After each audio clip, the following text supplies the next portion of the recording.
When I first got online, I could never imagine that we would come so far with it in such a short time, really. We didn't have fancy things like maps. And we did when the web really started spinning up. You'd go to a website, and you'd type in where you are and then your destination, and then you would hit print. And then on your printer, you get here's the map and detailed instructions, and you would take that printout with you in the car, and you would refer to it as, not while you were driving, that's a bit dangerous, but you park, well, where the hell is that?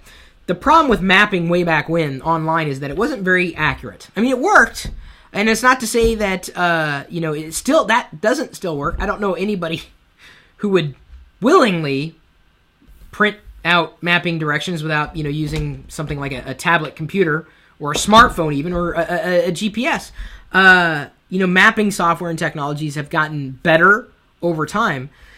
I remember running late for a variety of appointments because the mapping service that I had used at that point, way back when, sucked. It was horrible. It didn't work. It's gotten a lot better. I remember. You remember doing that? You remember Yahoo's index at the end? I remember when Yahoo was at stanford.edu/tilde Yahoo. They had a tilde in the URL. I remember that. It was a long time ago. I remember when Yahoo was not even yahoo.com. That's how long I've been doing this stuff. So, do you trust your GPS to get you from point A to point B? And I'm assuming most of the viewers out there have some kind of GPS. What GPS do you use? I mean, I'm with a smartphone or some kind of data plan all the time. So, for me, it's always on me. And I've got a variety of mapping applications, so in case one, steers me, well, not physically steers me, but points me the wrong way, I can usually open up another app and get to where I need to be with a relative degree of ease.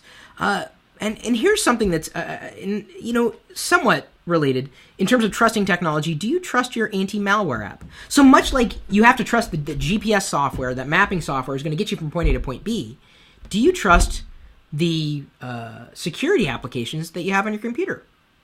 Why? What makes you trust them? How do you know they're not going to throw out a false positive or something slips through the cracks and suddenly you're vulnerable? In much the same way, this level of trust that we have with our technology, it's assumed that the software is going to work.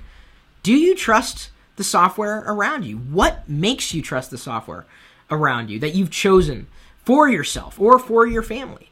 In much like we're building Locker Gnome around stories.